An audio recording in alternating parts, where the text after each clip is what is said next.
Hi, and welcome to Chapter 1. This week's Chapter 1, we are going to read Macchiato Murder. It is book 13 in A Killer Coffee Cozy Mystery Series. Chapter 1. The spirit of Halloween wafted through the coffee shop, filling hearts with excitement. Nohala Festival, our town's annual beloved celebration of all things autumn, was in full swing. As the morning sun bathed the boardwalk in a gentle glow, I soaked in the magic of the season seeping through the cafe walls. The cozy atmosphere spilled out with the laughter of friends who were walking in the door of the Bean Hive Coffee Shop. Good morning, I greeted them as I did every single customer who walked through my coffee shop door. Y'all enjoying the festival activity so far? I asked and ushered them to a table near the front of the coffee shop so they could enjoy their morning coffee with amazing views of Lake Honey Springs and the fall colors that had painted the trees that wrapped around the lake. Of course they are going to the festival. Eleanor Blackthorn settled up behind me. She reached around me and put a flyer on the table. And I sure hope you come to Hollow Manor. Eleanor, our spirited historian, had her sights set on breathing new life into the old farm mansion on the outskirts of town. She had a knack for exaggeration, often spinning tales of mythical creatures and haunted happenings. The running joke was how you had to take whatever Eleanor said and cut it in half to get to the truth. And after she inherited the old mansion and told everyone in town how she was going to get it to the historical registry, everyone, including me, had our doubts. We were all surprised when she did put together a plan and worked over the last few months with Babette Clift, an event planner who owned all about the details. We have something for everyone. Eleanor had a flair for being over the top, even more than my Aunt Maxine Bloom. And that was saying something. Eleanor had a wild mane of silver streaked hair that seemed to have a life of its own. Eleanor is a true embodiment of the word eccentric. Her wardrobe is an explosion of colors, patterns, and textures with flowing skirts, mismatched socks, and an array of whimsical accessories. Each piece she wore told a story reflecting her spirited nature and love for all things unique. No wonder her and Aunt Maxie had been friends for a long time. When I was a child and visited Aunt Maxie every summer, one of my favorite activities was going to visit Eleanor with Aunt Maxie. I would sit and listen to her tell big tales about the town's history and folklore. However, she often added her own imaginative tales and twists, weaving elaborate stories of mythical creatures and supernatural happenings. At least that's what Aunt Maxie would tell me when we'd get back in the car, and I'd be daydreaming of all of the stories Eleanor had told me. You have to get there early today and pick a pumpkin from the pumpkin patch. She pointed to the flyer that listed all the activities for Hollow Mansion. There's a carving station that's open until 5 p.m. Then you can take your pumpkin over to the judging table. The winner will be announced at 9 p.m. after the big magic show. Thank you, I interrupted Eleanor politely. Let me get them caffeinated so they can participate today. It was my way of not disrespecting Eleanor as one of my elders, but a way of making sure my customers were taken care of. What can I get you started off with? I asked, and didn't bother writing down what the 4 of the customers had ordered, and mentally repeated their order in my head as they gave it to me. While I get your orders, you're more than happy to check out the menu. I pointed out the 4 large chalkboards that hung down from the ceiling over the L-shaped glass counter. The first chalkboard menu hung over the pie counter and listed the pies and cookies with their prices. The second menu hung over the torts and quiches. The third menu before the L-shaped counter curved listed the breakfast casseroles and drinks. And over top the other counter, the other chalkboard listed lunch options, which included soups and catering information. We have a variety of homemade pastries today, and you can read those right over there at the first chalkboard, I pointed out. As you can see, they are all holiday themed for the festival, I told them and smiled. You can check out the list, and I'll be right back. I had things on there called Wicked Cupcakes, was a very rich chocolate cupcake topped with a vibrant green buttercream frosting, and a candy witch hat garnished the one of the twins, Shelby and Shonda Riddle, had thought up when they were thinking about what we'd offer to go with the coffee. They were amazing young women who worked at the Bean Hive after school, weekends, and holiday. There was a spooky spiderweb donut with a fluffy donut drizzled with a delicate white glaze in a spiderweb pattern, adorned with a chocolate spider that was so darling. Pumpkin patch pies were hand mini pumpkin pies with a buttery crust sprinkled with cinnamon and nutmeg and shaped into tiny pumpkins. Haunted House Brownie was truly a decadent chocolate brownie topped with black icing to resemble a spooky haunted house, complete with ghostly marshmallow shapes. And Shanda's favorite was the Monster Mash cookie that she'd come up with.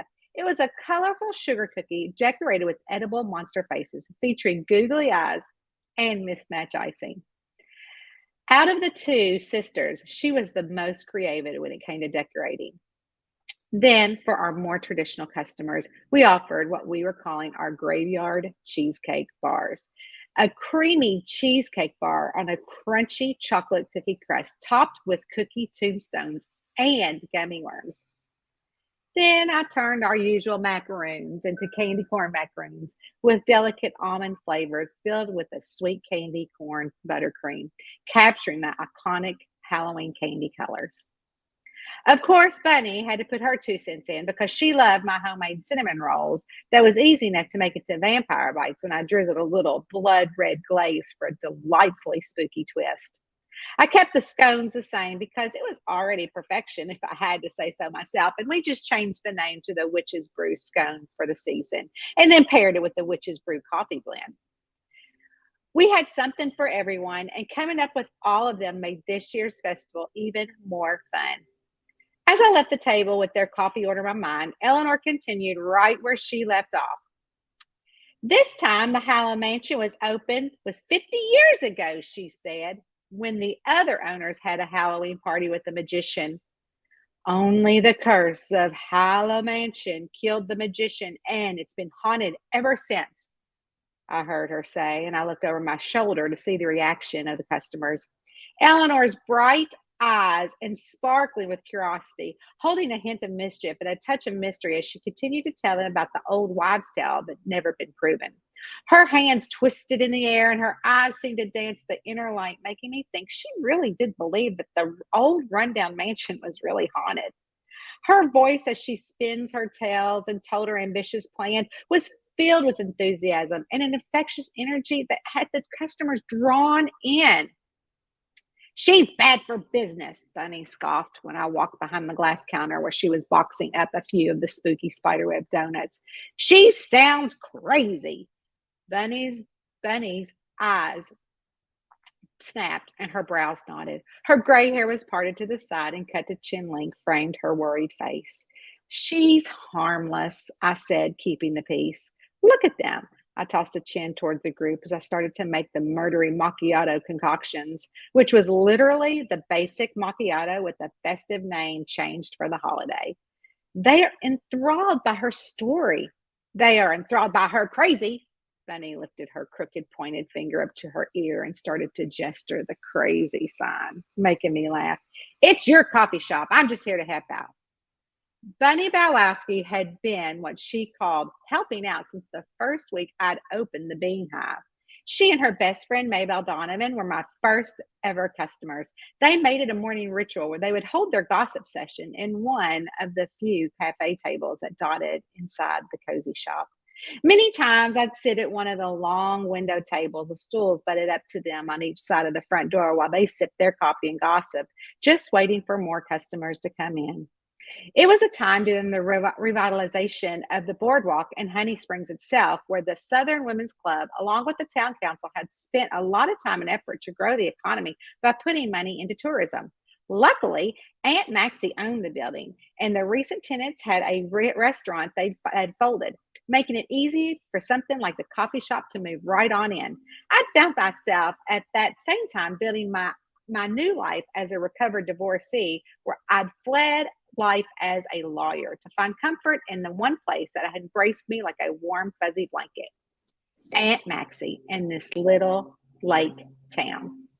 Though I wasn't from Honey Springs or technically grew up here, every summer, as soon as my dad's car would cross the county line, I felt like I was coming home. I was a kid, but I knew my feelings. Every year summer was over, it felt like a part of my soul had been ripped out of my body. So naturally, when my soul needed the healing for me to live again, I found myself in Honey Springs, opening up a coffee shop and reconnecting with the teenage boy I'd fallen in love with during those long lake nights. Patrick came. See, look at her. Bunny smacked the back of her hand on my arm, flinging the crooked finger back to Eleanor, where she'd found another group coming in the door to hand her flyer to. Crazy with a capital C. Do you hear me? Yes, I heard you, but I was thinking back to when I was a kid and I could sit and listen to Eleanor for hours. I shrugged off Bunny's concern, where she'd made it quite obvious by her grumps that she didn't like my response. Like I said, I'm only here to help you out, she said again and handed me a small serving tray for the drinks so I could carry them.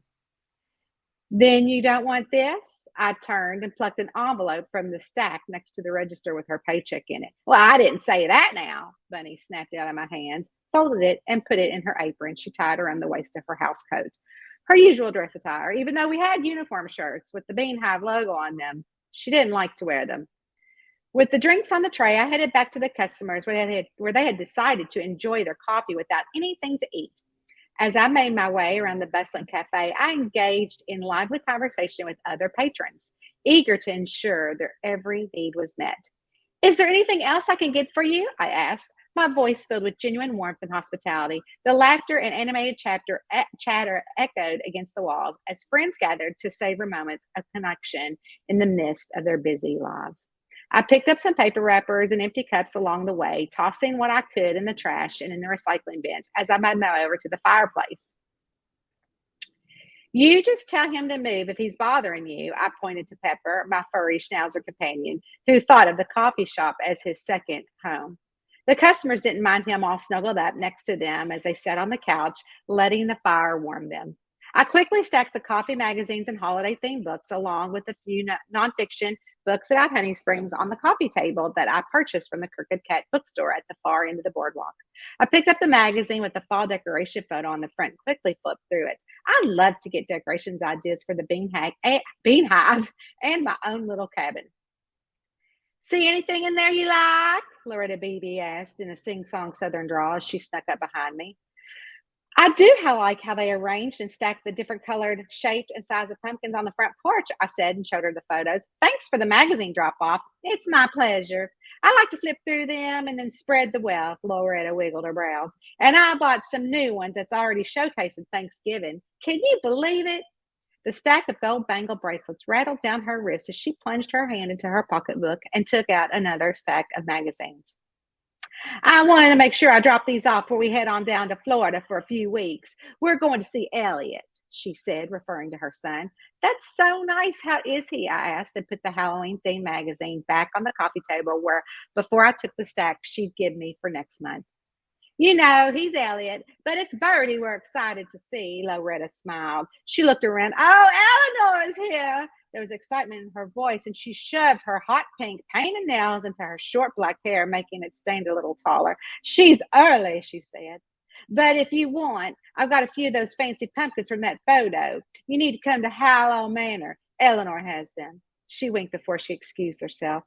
She's a one-woman show, I muttered, and picked up the poker to stoke the fire, and then put another log on.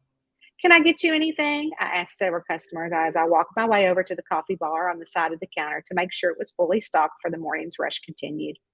All of them said they were fine, but I believed in making sure they were all catered to. After all, this was my passion, not to mention my livelihood. The coffee bar had 6 industrial thermoses with different blends of my specialty coffee, as well as one filled with a decaffeinated blend. The coffee bar had everything you need to take a coffee with you, even an honor system where you could just pay as you go.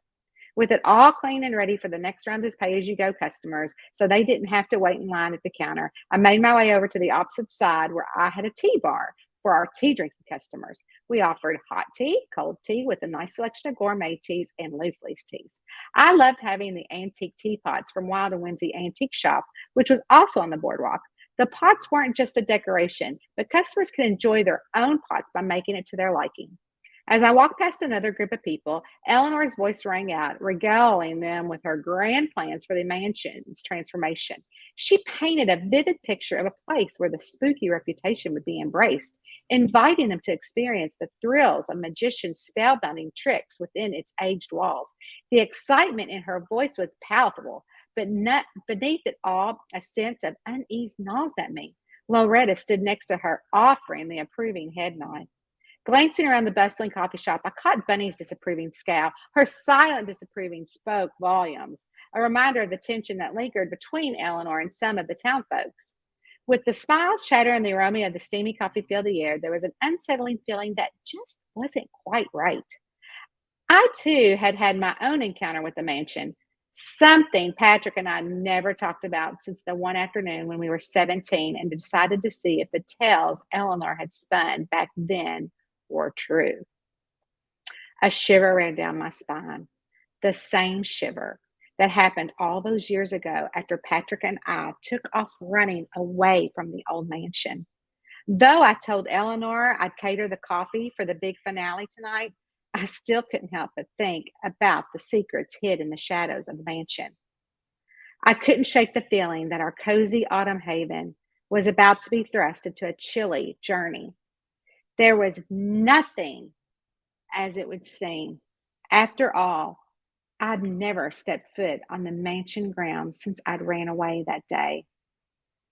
Little did I know that stepping back into the mansion grounds would awaken more than just a few memories.